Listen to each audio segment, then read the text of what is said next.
रसूल बख्श साहब, कहा यह जा रहा था कि हुकूमत को सूट नहीं करते मुज़ाकरात, हुकूमत की बका इसी में है कि पीटीआई एक फरीक के साथ लड़ाई की कैफियत में ही रहे। लेकिन अब चूंकि हुकूमत की जानिब से कमेटी बना दी गई है तो ये उस तासुर को ज़ाइल कर रही है। अब हुकूमत भी चाहती है कि मुज़ाकरात होने चाहिए। देखें, ये एक मस्बत पेश रफ्त है और मुझे नहीं मालूम कि कौन कहता था कि हुकूमत अगर इसी तरीके से लड़ाई झगड़ा जारी रखे तहरीक इंसाफ के साथ तो अपने आप को मुस्तहकम कर सकती है। ऐसा मेरा ख्याल है कि किसी ने कोई संजीदगी से इस बारे में नहीं सोचा, न सोच सकता है कि अगर एक मुल्क की सबसे बड़ी जमात और जो इंतखाबात को मुतनाज़ समझती है और इत्तेहादी हुकूमत जिसमें कि किसी एक पार्टी की कोई अक्सरियत नहीं, तो अगर उनके दरमियान में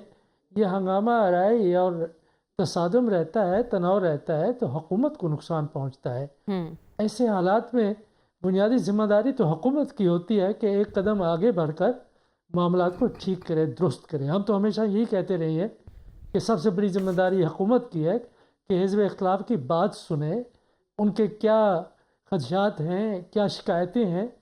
और वो ये शिकायतें को कम तो नहीं है कि एक एक आदमी के पास 10, 15, 20, 25 केसेस बना दिए जाए और लोग जेल से बाहर आते हैं। उसके बाद उनको दोबारा अंदर रखने के लिए एक नया मुकदमा पुलिस का एक कांस्टेबल या सिपाही या थानेदार लेके बाहर जेल के खड़ा होते हैं कि अच्छा हथकड़ी इधर है और जेल भी इधर है, हमारे साथ है, आप घर नहीं जा सकते।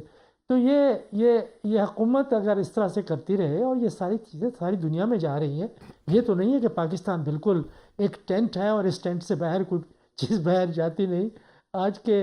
आलमियत के दौर में और जिस तरह से मीडिया की रीच है, हर जगह बातें पहुंचती हैं पाकिस्तान के इमेज का, पाकिस्तान की जमहूरियत का, पाकिस्तान के आइन का,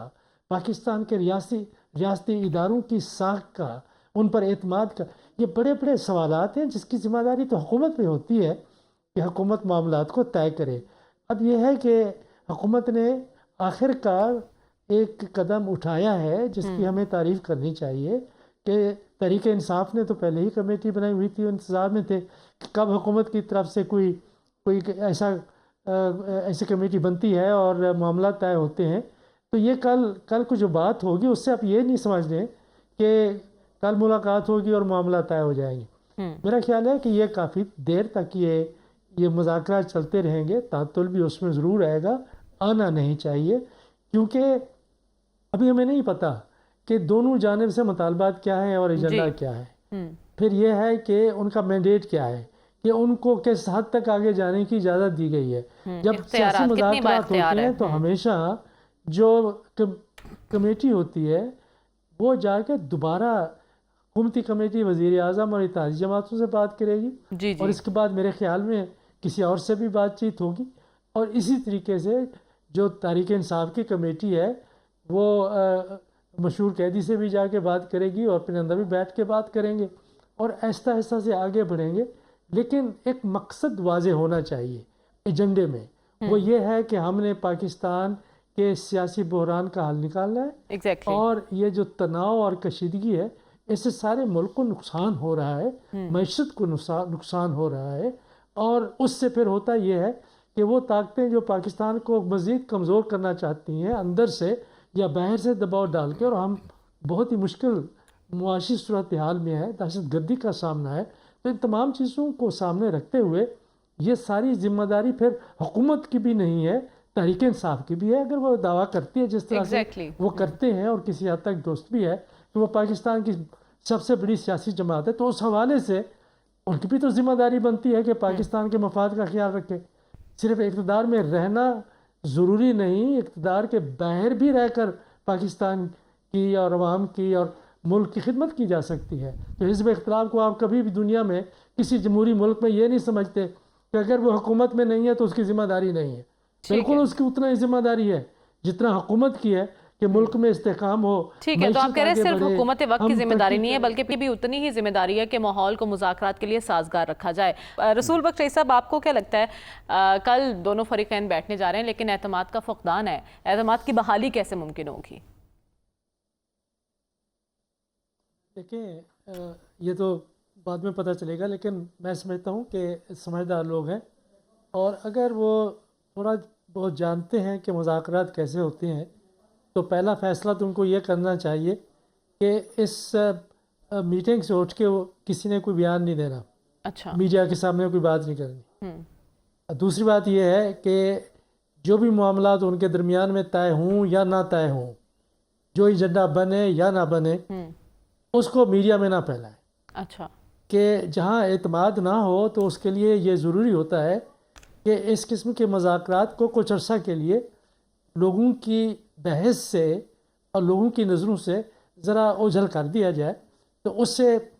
کم از کم یہ ہوتا ہے کہ جو ملک کا میڈیا کے اندر ماحول بنا ہوا ہے تناؤ اور کشیدگی کا، کم از کم ہم کمیٹی کو کچھ عرصہ کے لیے اسے علیحدہ کر لیں، اس کو محفوظ کر لیں، انہیں تاکہ ان space کے دے دیں۔ درمیان میں جو بات چیت ہو وہ یہ نہ ہو کہ وہاں سے بات کر کے وہ جا کے رپورٹ دیں وزیر اطلاعات کو یا وزیر دفاع کو، اور اسی طریقے سے دوسرے لوگ تحریک انصاف کے میڈیا کے اوپر آ جائے۔ تو ایک تو رازداری رکھیں، دوسرا یہ ہے کہ ایک آپ کہہ دوسرے رہے کو فاصلہ انہوں نے رکھیں میڈیا سے، آپ یہ کہہ رہے یقین ہیں؟ دلانا ہے کہ جی میڈیا سے بات نہ کریں فی الحال جب تک کہ چیزیں طے نہ ہوں۔ اگر ناکام ہو جائے مذاکرات، اگر وہ آگے کسی صورت میں نہیں بڑھتے، تو پھر ظاہر ہے کہ دونوں کو حق پہنچتا ہے کہ جا کے میڈیا سے بات کریں، اپنا موقف سامنے رکھے کہ ہم کیوں ناکام ہوئے یا ہم کیوں آگے نہیں بڑھ سکے، لیکن ساتھ ساتھ ایک دوسرے کو اعتماد میں لینے کی ضرورت ہے کہ ہم خلوص اور سنجیدگی کے ساتھ تو اعتماد میں لینے کے لیے یہ ضروری نہیں تھا رسول بخش معاملات کو طے صاحب کہ کل بیٹھنے سے پہلے کال واپس لے لی جاتی؟ دیکھیں اگر یہ کال اگر واپس لیتے ہیں، وہ سمجھتے ہیں کہ ہماری چھٹی ہوگی، اگر نہیں بھی لیتے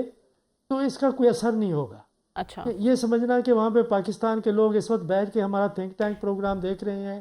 یہ ہماری پاکستان کی خبروں کے اوپر ہر وقت یہ بیچارے جو مشرق وسطیٰ میں ہیں، جہاں سے کہ زیادہ تفصیل اظہار ہوتی ہیں، ان بیچاروں کو تو ٹیلی ویژن بھی نصیب نہیں ہے۔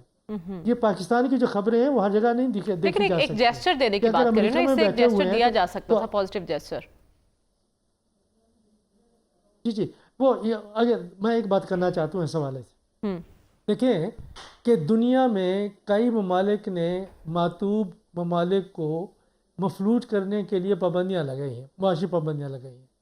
ان معاشی پابندیوں سے کبھی کسی حکومت کے کسی بندے کی صحت پر کوئی فرق نہیں پڑا۔ اچھا زرداری صاحب اسی طریقے سے رہیں گے، میاں صاحب رہیں گے، شہباز رہیں گے، کبھی نہ رہے گی، اور تنخواہیں بھی اسی طریقے سے بڑھتی رہیں گی ہمارے ایم پی ایز کی، کچھ بھی نہیں ہوگا۔ نقصان کس کو ہوگا؟ عوام کو ہوگا، معیشت کو ہوگا۔ اور اگر تحریک انصاف اپنے کھاتے میں یہ سب کو ڈالنا چاہتی ہے کہ خدا نہ خواستہ کہ اگر ان کی کال مؤثر ہو جائے، جس کے بارے میں میں شک رکھتا ہوں کہ میں نہیں سمجھتا کہ تحریک انصاف کے کہنے پہ یہ ترسیل اظہار پاکستان میں آنا بند ہو جائیں گی اور ہم بالکل محتاج ہو جائیں گے، کبھی ایسا ہوا نہیں۔ اگر یہ کرتے ہیں ایسا، اور ممکن ہے، یہ امکان میں سے ہے، لیکن میں بالکل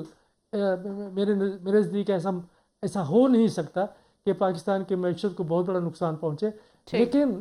یہ اتنا بڑا ایک اپنے ساتھ وہ ظلم کر رہے ہوں گے کہ عوام کے ساتھ بھی دوری، اور پھر جو ایک ہتھیار ملے گا حکومت کے کرندوں کو کہ دیکھیں آپ نے پاکستان کی معیشت کے ساتھ کیا کیا ہے، اور جس طرح سے انہوں نے خط لکھا تھا انٹرنیشنل مانیٹری فنڈ کو، ان چیزوں سے اجتناب کرنا چاہیے جن کا تعلق عمومی مفاد سے ہے، عوامی مفاد سے ہے، معیشت سے ہے۔ باقی آپ سیاست کریں، اور بھی طریقے ہیں۔ ٹھیک ہے، تو آپ کہہ رہے ہیں ایسی پالیسی کو بھی ترک کرنا ہوگا جس سے ملکی مفاد کو ٹھیس پہنچے۔